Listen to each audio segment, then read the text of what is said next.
Debt restructurings are unpleasant.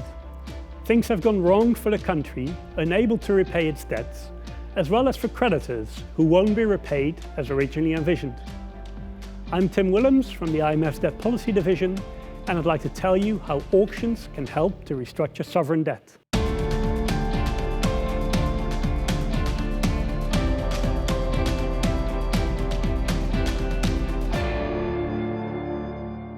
When a country's debt has become unsustainable, the provision of relief is not only necessary for the country, but also in the collective interest of creditors. But any individual creditor may be reluctant to provide relief, aiming to free ride on contributions by others, or worrying that the relief is excessive, promoting future overborrowing, resulting in another restructuring down the road. Consequently, it is important that restructurings take creditor preferences and concerns into account. Unfortunately, the creditor landscape is fragmented. There may be hundreds of bondholders involved with any one country, making it difficult to organize them and ask for their collective view on how debt should be restructured. With a team, we have therefore developed an auction-based debt restructuring mechanism. Auctions offer an efficient platform to manage a large number of players in an inclusive way. People tend to think of debt restructurings as zero-sum games where the creditor's gain is the debtor's loss. But that's not fully accurate. Creditors may differ in their outlook on the country, in liquidity preference, or in their risk tolerance. Consequently, they will likely differ in their preferences for how they wish to provide relief to the country. Unfortunately, however, these preferences are typically unknown to the debtor, implying that restructurings can be wasteful. This is where auctions come in. To improve the restructuring process, two things need to happen.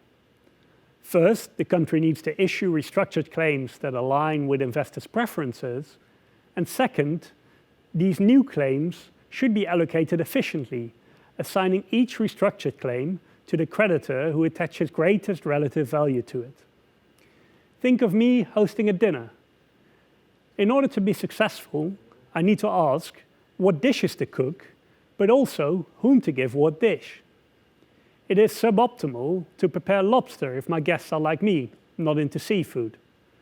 And if I've prepared both steak and vegetarian pasta, it would be wasteful to hand out steaks to my vegetarian guests. In restructurings, making such mistakes leaves money on the table.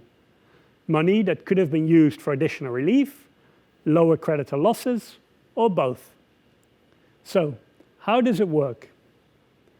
The process uses a new type of auction, the product mix auction, designed by Paul Klemperer of Oxford University.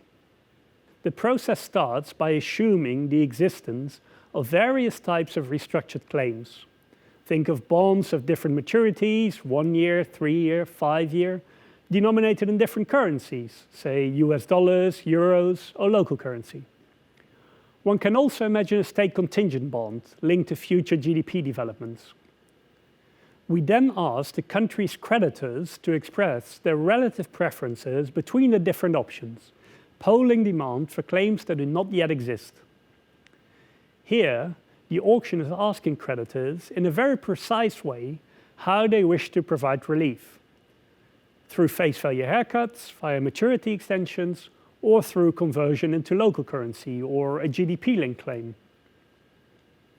In this example here, the creditor is, for example, saying that they're indifferent between receiving $100 in 2024 bonds or $115 in 2027 bonds, or to receive 108 local currency units in local bonds during 2024.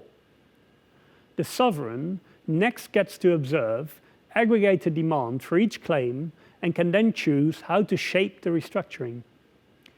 At this point, it will be in the debtor's interest to cater to creditor preferences, as that makes it easier to satisfy them. If creditor demand for local currency debt is strong, the sovereign will be nudged to restructure more debt into local currency. The auction mechanism thus equips creditors with an aggregate voice via which they can communicate to the sovereign how they would like to see the post-restructuring debt stock shaped. The auction ends up allocating all restructured claims to those creditors who have the highest relative valuation for each claim. At this point, no steaks are handed out to vegetarians, or vice versa. Auctions can be of value when restructuring sovereign debt. Thanks to the auction's polling ability, the debt operation will see the sovereign issue new instruments that are closely aligned with creditor preferences. The auction simultaneously gives each creditor full flexibility to determine their own preferred way of providing relief. More optimistic creditors can limit nominal haircuts and contribute to relief through maturity extensions, while more pessimistic creditors can obtain early repayment and contribute by taking a nominal haircut. And creditors who fear that the restructuring process provides too much relief might be keen on GDP-linked claims, as those may rally in value following excessive relief. An auction-based restructuring gives great flexibility to creditors in composing their own package deal. This can get a variety of creditors on board by allowing every one of them to position themselves in line with their own preferences and beliefs regarding the future. Ultimately, the mechanism makes it easier to find a deal that is agreeable to all.